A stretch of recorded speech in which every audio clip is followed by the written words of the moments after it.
Hello, everyone. Welcome to another seminar of the Women in Network Science seminar series. And today I'm happy to introduce Emma Fraxanet from Pompeu Fabra University in Barcelona. She's a PhD student at Pompeu Fabra in computational social sciences, but also part of the lab in Constance. And her interests are into polarization on social media, as you will see today, in human interaction, and in algorithmic fairness. And her talk of today is called Unpacking Polarization, Antagonism, and Alignment Inside Networks of Online Interactions. And yeah, if you want to share your screen, and the floor is yours. You have some time for presenting, and then there will be questions afterwards. Okay? Thank you. Thank you very much for the presentation, Ellen. So while I'm sharing my screen, I wanted to say thank you to WiNS for inviting me. I think it's a very nice community. Oh, this is a spoiler. No. I think it's a very nice community, and at least when I started my PhD, it really helped me. Attending some of these talks helped me understand what network science was about and if I was interested on it or not. And I guess you will see that I am interested in it now because I'm using networks. So very happy to now be on the other side of the screen. Okay, so I'll try not to make it too long or too short. I know it's a flexible time, but please stop me anytime you have questions. Maybe then it's more dynamic. Also because I don't think I'm gonna take a very long time, so it's nice if there's interruptions. So yeah, I think a lot of things were introduced already. My supervisors are Vicente Gomez at UPF and David Garcia in Constance. And my collaborators for this project, which was my first project in the PhD, are Max Pellert and Simon Schweinhofer.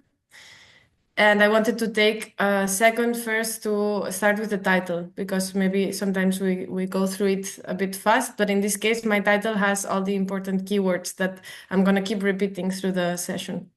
So unpacking polarization, antagonism, and alignment inside networks of online interaction. So yes, it's about polarization, but we're trying to use an approach that we're disentangling different mechanisms of polarization, because I think polarization as a word can mean a lot of different things. So this project was an idea we had to try to find different aspects of it or consequences of it. Then side networks is mainly the methods we use, and I think it's a cool way to work with networks, and especially with data that we have that is already explicitly signed, because it adds some more signals or meaning to the interactions. And of course, online interaction, we're working always with social media or online platforms. So it's online polarization, basically. So also let's go to some other definitions. I'm going to talk about fault lines. What we mean by fault lines in this case is political cleavages. So it's these social cultural lines that is dividing a society into two groups that have different political interests. And usually there's some conflict in between these two groups. And this can, if you have the society's fault lines in a country, for example, you can probably understand the political system of that country, or at least that is how it used to be. Because back in the 60s, some fault lines that were defined were owner versus worker, church versus state, urban, rural. So it was quite simple divisions that made a lot of sense. But nowadays, things are a bit more complicated with globalization. And then there has been an attempt to define a lot of other political cleavages. But when you end up having a lot of them, they are harder to work with. And it's also harder to a priori define all of the possible divisions. So one of our goals is also try to use online behavioral data to detect these divisions automatically, or in a way that we're not defining anything a priori. Then how is this related to polarization? Basically, if you have divisions that are falling in different places in society, you're fine because conflict per se is not bad. it can increase social cohesion because the enemies of today might be the allies of tomorrow. So there's a healthy debate. But if these divisions are always falling in the same place, then we can end up with this political sectarianism, partisan hostility, polarization, and this idea that I have my own group and they are the enemies and the other group. So this is how these divisions can lead to polarization. Then on the online side, the motivation would be trying to find ways to detect what is happening so that we can mitigate this increase of popular or effective polarization online. And this is not trivial because there has been also some studies that saw that the effect of algorithms is non-trivial to this effective polarization, or that even just trying to put everyone together in the same place can have backfire effects and do the opposite, right? So you see my whole screen, right? I think because I see some. I hope you can see the whole. Yeah, we see slides. also the like your This thing. face. Okay, But, okay. I can do this. No, yeah, good. Yep. Okay, so basically, yes, these two studies can show that it's not trivial how we deal with this online, and the idea would be what happens if we can detect content that is interesting or contentious and has cross-partisan appeal so that we can kind of find these cross-cutting issues, which would be issues like the ones here on the right that are bringing people from the two sides together instead of wedge issues that are reinforcing these fault lines. Then now let's go to a bit more definitions, and then I promise you I start with the methods. It's the two words that I'm using, antagonism and alignment. I also want to talk a bit about what they mean. Antagonism, we basically use this word for conflict. So higher antagonism is more conflict. Then alignment will be alignment of the interactions or the behavior of the users into their own groups. So if we have low alignment and low antagonism, everyone is talking to everyone and interacting with everyone, but they are doing so in a very positive way, or no conflict at all, but also maybe a bit boring. Then when alignment is high, but there's no conflict, this could be a structure that we know more like filter bubbles, like we're talking with our own in a positive way, but we don't talk to the others. And finally, the combination of these two things can be like a perfect cocktail of polarization because we have the two things in the recipe, right? So people have their own group and then there's conflict between these two groups. You will see how this translates into networks in a bit. Now let's go to the methods. So we create this pipeline called the fault line alignment network analysis, or FAULT-ANA, in which we go from the interaction data to the metrics that we're interested in. And we do so through signed networks and some other things that I will talk about now. We do this with social media data, as I said. You'll see which ones exactly. And signed network analysis for the methods. So let's start on the left side, which is the starting point with the interaction data and what we do with this data to build our groups. So we start with interaction data, then there's the first step that brings us to a network of relations between the users. And then we find what we will call an optimal partition. Let's see how we do that. Okay, so from single interactions between users, we want to build a network of relations that is first not directed and also that has meaningful links. Because if I only voted one person once positively, maybe that doesn't carry much signal. So also maybe between two people, there has been different types of votes. So we want to find a way that maybe is a bit more interesting than an average to define what kind of relation these two users have. And the way we do this is by defining these kind of beta distributions in which we account for the number of positive and negative votes that have been between these two users. And this will give us higher, lower uncertainty, and it will also be shifted to one side or the other.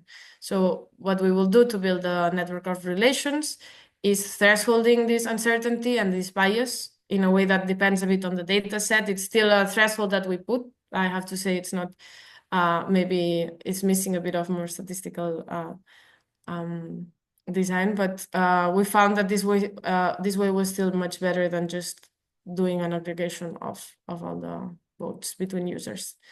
So in this way, we find a network that will have either a positive link between users, a negative link, or no link at all. Then from this network of relations, what we want to find is these fault lines or divisions. So what I will explain now is not a way to do, at least for us, it's not a way to do community detection. We're not trying to put users in a specific group that defines them very well, but we're trying to find a general division that can capture these two sides. But of course, some users are not going to be perfectly categorized into one of them. And how we do that? We do that by using sign networks analysis. So in sign networks, we can define something called frustration. If we have groups of nodes, and basically a frustrated edge will be an edge that it's negative within the same group or positive between groups. And what we try to do is find a partition that minimizes this amount of frustrated edges. So we're going to have this edge count, and then we're going to try to minimize this number of frustrated edges.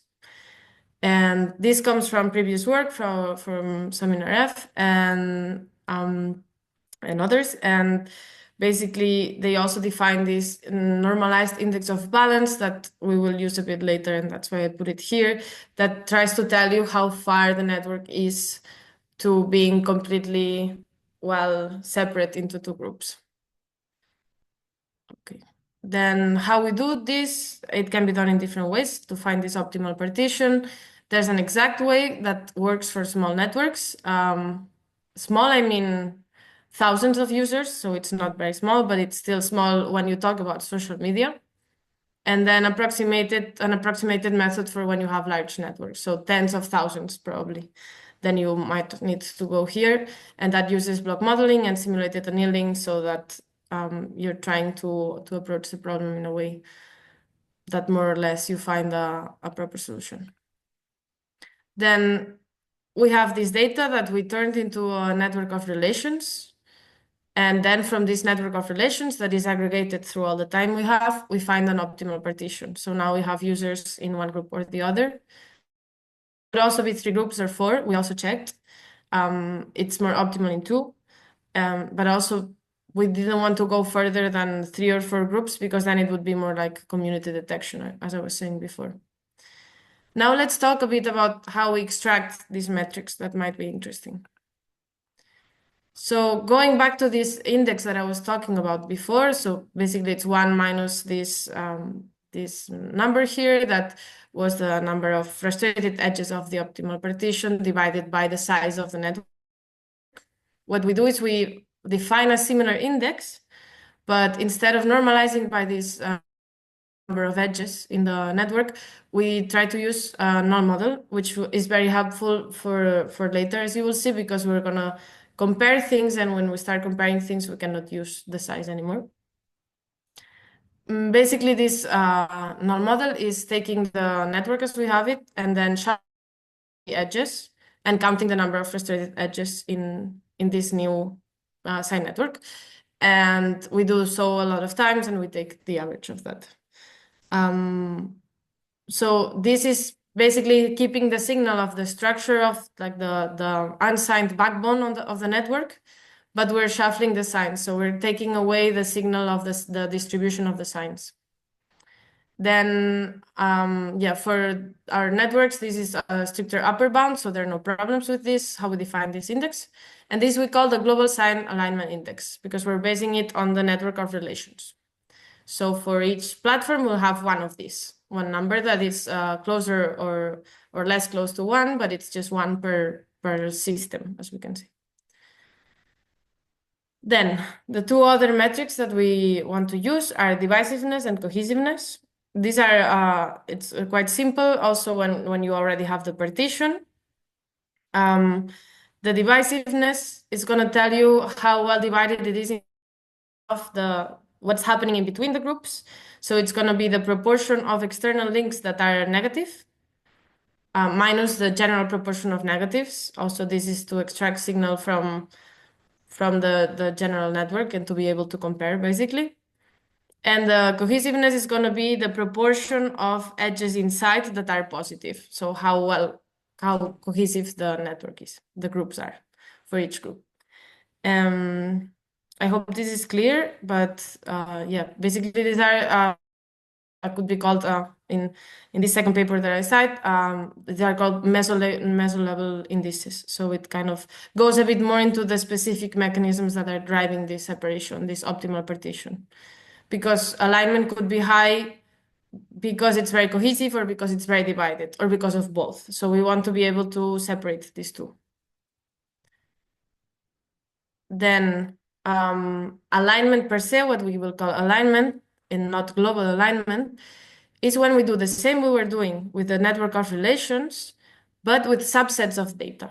So now we're taking the number of frustrated edges in a network that is a subset of the data we have, and it's based on the individual interactions. So this is directed, and we can take a piece of this network in time or other subsets like based on topics or anything. So we can do this more local study of alignment, and we can see how well the interactions in this subset are aligned with this optimal partition. And the way that we normalize is the same. So we changed this normalization so that this made sense for subsets of data as well. Okay. So how does this thing look now? The graph I was showing before with drawings. Now I show it with networks. So imagine we already had our network of relations. We found this optimal partition that I exemplify with the color of the nodes. And here we will have different sets of interactions. So these links will be interactions for a specific moment in time, for example, or for a specific topic. So antagonism, that I didn't say, is just the proportion of negative edges in the network. So it's higher when I have more red interactions and lower when I have less red in proportion. And alignment is basically gonna check how are these signs distributed. So these two have the same antagonism, but they have very different distribution of signs. In this case, it's very clear that the negative interactions are between groups and the positive are inside groups. So these are going to be the kind of networks that we're going to see when we check subsets of the data.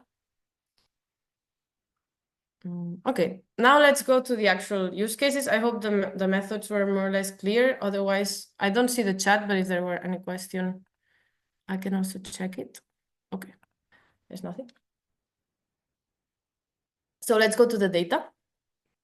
We have two different cases. I'll start with Birdwatch. I don't know if you're familiar with it, but it was a pilot stage for the community notes that they added on Twitter afterwards, or X. And this was a way to try to do crowdsourced fact checking, in which people would add notes to the tweets saying, I think this tweet contains fake information, or there's something wrong with this, with the information given in this tweet. And Birdwatch was a pilot stage that was only done in the US, and it was based on volunteers. So X or Twitter was accepting them. And so it was a smaller community. And they could add these notes and they could vote each other's notes. So this is the kind of votes we're going to use, if they agree or disagree with each other's. So of course, it's not saying I disagree with what this person thinks, but it's more like I disagree with the assessment that this person made of this tweet, but still there is some agreement, disagreement. And this is also very clear when you start checking the network, that there's a clear two-group division, that if it's the US, I guess you can imagine what kind of division is it about. Also considering that it's volunteer users, it was users that are quite politically active. So we find these two groups and we want to know who is who. And to do this, what we do based on previous work on Birdwatch that knows who the volunteers were, we try to check their activity and match their behavior with previous literature. So we have a group here that we see what nodes are adding to specific tweets. And we know the ideology. We can extract the ideology of the author of the tweet.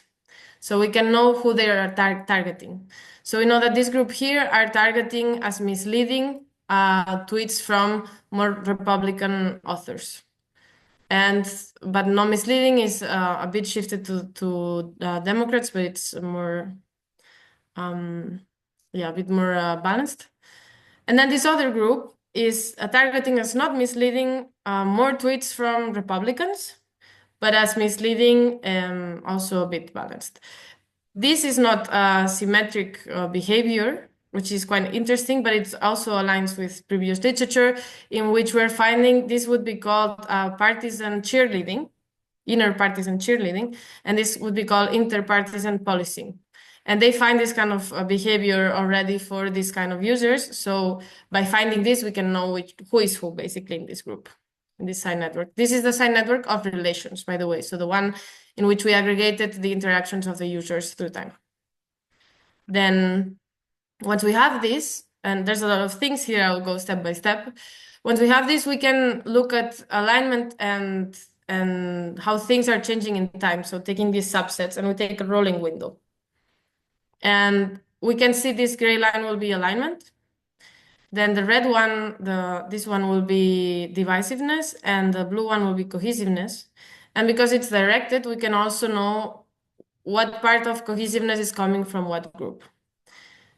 Then what we do is detect these peaks of alignment, so moments in which the discussion is very aligned with these two groups. And we check at the text of the tweets that are being targeted there. So we find this kind of keywords, and we extract what events are the events surrounding that peak. So you can check the paper for all of them, but basically, one example is that in B, we find a peak of alignment that is mostly created by a peak in divisiveness, and it's mostly a divisiveness going from Democrat leaning to Republican leaning. So this kind of interpartisan policing that I was talking about before. Then with these peaks over here, there's some situations of conflicts with the police, and we find the peak. And then we find the peak in cohesiveness that is mostly led from Republican leaning users. So we can see that different peaks of alignment can come from different mechanisms. And it's kind of nice to see that this aligns also with different topics. Then to the second case. The second case is from a newspaper that's based in Austria. It's quite popular. It's called Der Standard, and it has this online version that has a lot forums under the articles, so people can comment and interact. And what is very nice is that people can vote each other's comments, positively or negatively. And there's quite a loyal base of users that have been using it for a lot of years. So we extracted all the information, and then I will talk a lot more about this data. Well, I'll for sure explain more on this data, but here what we're extracting is the network of votes between users, and specifically users that have been there for, I think, at least 7 years. And so by taking these votes, we build a network of relations, we find the optimal partition. And then now what I'm going to show is this figure that I've been showing a lot of times with drawings, then with networks, and now with real data. So this one over here that you saw before, now here you see it, and each dot is the subset of interactions on a topic. What it's also very nice about this data set is that the topics are given by the platform. So we extracted them from the HTML because we scraped it. And we have their tags that they added. So we didn't need to do topic modeling or anything similar. And what we do then is just position each of these subsets in a place on the space based on the alignment on this sub network and this and the antagonism. So then we have a map of the topics in this space of antagonism and alignment. And let's go bit by bit. So here I also marked the more or less the weighted mean of what we find based on the number of interactions for each topic, and also the ratio of the negative votes in the full data set. So we can start by the most interesting one, which is the part that was linked to polarization. Here we find topics such as national election or the parties of the country. So anything that is quite political. And this is also a way in which we understand, because in this case, we don't have information on the users. In this way, we are also understanding that this fault line that we found, that this division has to do with politics. So in this area, we'll find topics that are quite political and also quite contentious. Then on the left lower side, we find things like movies, lifestyle, fitness, games, TV, things like this. So we find a bit what we would expect, things that are not very contentious in general and that don't really have an alignment with left or right. At least in Austria, I think maybe other places these things are starting to be a bit more aligned, but in this case, we find it on this side. Then this is a very interesting part also because we're finding these cross-cutting topics. So topics that that are contentious or create discussion and conflict, but not in a way that aligns with the left and right. And here we find COVID-19 politics and the refugees topic. And in Austria, this makes a bit of sense. I don't know if anyone is Austrian. I'm not, but my collaborator is. So if anyone has comments on this, I'll be happy to talk about it. But as far as I understand, COVID-19 politics in Austria, especially regarding vaccination, was a topic that was not so aligned with left and right. And refugees was a bit more, but at the beginning of the migration crisis in 2015, it didn't start like that. So at some point, maybe it moved more towards a political thing, but at the beginning it was not. So it's interesting that we find it here. In this part, we also find a lot of international conflict and Catalonia and Spain situation or Ukraine, things like this, we also find on this side. And I actually in the paper, there's a link to a plot like this, but there is interactive, so you can go over each dot and see where the topics are and which topics are there. Okay, so I think, oh, I'm missing one. So in here's what I said we would find regarding filter bubbles. And we find this corruption allegation topic. Basically, this, I have to say, their standard is a bit of a left-leaning newspaper. So corruption allegations in this case were regarding a right-wing, more extreme right-wing party.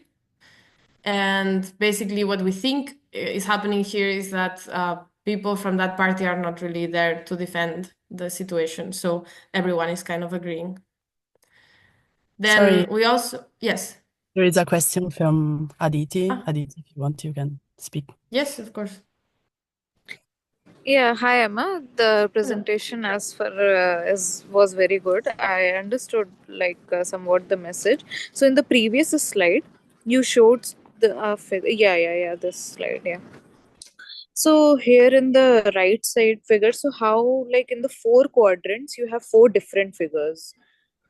So what are the difference in like four quadrants? How are you differentiating between those figures, and on which scale you have made the figures, networks, I mean?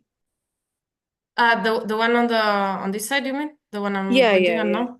Yeah, Yes. yeah. So this was mostly to exemplify what it would mean. So there's no scale in which, so each of these networks in here would be a dot in this one. I don't know if that's clear, but basically this one I created myself by hand to exemplify what kind of structures we would find in something like this. It doesn't mean that national election here is as clean as this because it's 1,000 of nodes. It's I think more than 10,000 users. So obviously it's not as clean or nice to see as here. Okay, Does okay. that So you help? mean the national election has somewhat a network structure, which we can say in the first quadrant of the figure in the right side, right? So national election is this dot is representing a network, exactly. A network in which I have the same users as always and a division that it's predefined by this optimal partition. And what is particular to national election is the links that I will have and the distribution of these signs on these links. And with this, I can compute these metrics of alignment and antagonism, and then I can position the network in this plot. So yes, national election would have a structure that is more aligned with these two groups. So it will have more negative links between the groups and more positive links inside the groups. And it also has more proportion of negative links than, for example, corruption allegations. Okay, I got Yes. it. So, like, by reducing the frustration in a network, you are trying to make the network structurally balanced, or let's say, like, you can divide it in a very good two-part division, something like this, two-group division. So, by minimizing the frustration, you're doing that, right? Is this the message? Yes, so that I'm doing with the relations network. So with the network that I aggregated all of these interactions that are now here are divided by topic. Before I Hmm. had them all together in this network of relations. Hmm. And in there, I minimized frustration to find this division, the main division of the community, we would say. And now here, I'm taking subsets of this data to see how aligned this specific subset is to the main division of the community. Okay, Yes, I got it. Okay, I have a small question. I can ask at the end. You can continue now. Okay. as you Okay. want. I don't mind. Yeah, it's okay. Yeah. Okay, we're almost done anyway. But okay, I finish and then you can ask me. Thank you for the question. Um, okay, so now it's just one more thing that we did with the standard data, which is a bit similar to the timeline that I was showing before. Here, what we do is we take as a subset all the topics that are related to politics. So all the interactions that are within politics topics, and we do this alignment timeline. So we're checking alignment through time, and we're checking election times. And what we see, and we would expect to see also, is that after specific elections, we find a drop in alignment because people might align more before an election, and then once an election has happened, either people are not that interested in it anymore, and they are not so conscious about which group they belong to anymore. And also sometimes there's coalitions created, and that could also make that polarization or alignment is lower because now you have new allies or things like this. So for presidential elections, in this case, it was a bit messy because there were three, but we see that after the actual third one, there's a drop. For the 2017, we find a drop before, and this is coinciding with, I don't know that much the specific case in the paper is well explained, but there were some things happening that basically people already knew what would be the results of the elections, and that happened more or less where we find this drop. So the drop is a bit shifted. And in 2019, we do find a drop after election. So this was a bit of a validity to see if we were actually understanding from this community also what was happening in the country. Then now I finished that side more or less, but I want to talk a bit more about the data set. So now we're trying to release a decade. In the what I was showing, it was 7 years, but now we want to release a whole decade of data from this platform that we scraped, and they are okay with us releasing it. And basically, we're releasing it in a way that is easy to use. We're releasing a file with all the users and some information on them, like their activity and the votes they received. Then we have the files with all the posts, so with the information on who wrote a post, if it's we have all the thread structure of these posts and the votes they received, and then we also have files with the directed votes between users, so you can recreate this network that I was talking about. And then we have files of the articles that have all these topic tags that we also used for the figure I was showing before, and then some information on the title and subtitle. One thing we're not doing is releasing the text because we are anonymizing all the IDs, of course, and we also want to keep it in a way that if a user deletes their comment, it's not published in our data set. So what we're doing is releasing embeddings, so vectors that are representing this text, and we'll also release those. And we're doing validity checks on the embeddings so that we see that they are they have the information that is interesting to do some studies. And then, yeah, some example of topics like the ones you saw before are also like a lot of football and the political parties, coronavirus. So there's a lot of interesting topics already tagged, which I find very interesting. As you can see, the data is quite big. So there's in this decade 2,400 sorry 248 k users, 76 million posts, and 400 million votes. So there's a lot of things there. And yeah, so I think that's it for from this. I can answer more questions after. So it's coming soon. I hope during this year. But if anyone is very interested on it, we can start talking about it. And yeah, a bit of take-home messages. There's we're trying to unpack polarization into different mechanisms to understand more what's going on and what topics are interesting in measuring polarization. Then our method is language agnostic. As you could see, we did not really use text to find most of these things, but we did have the labels, and it was very helpful to have the tweet text in the birdwatch study. So it's language agnostic, but of course, language it's good to have the text.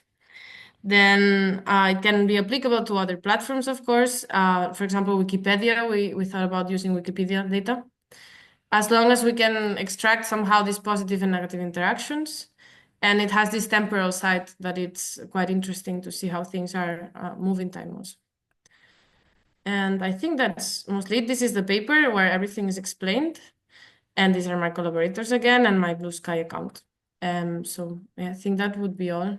And I don't see anyone, so I'll try to open this. So I can take any questions now.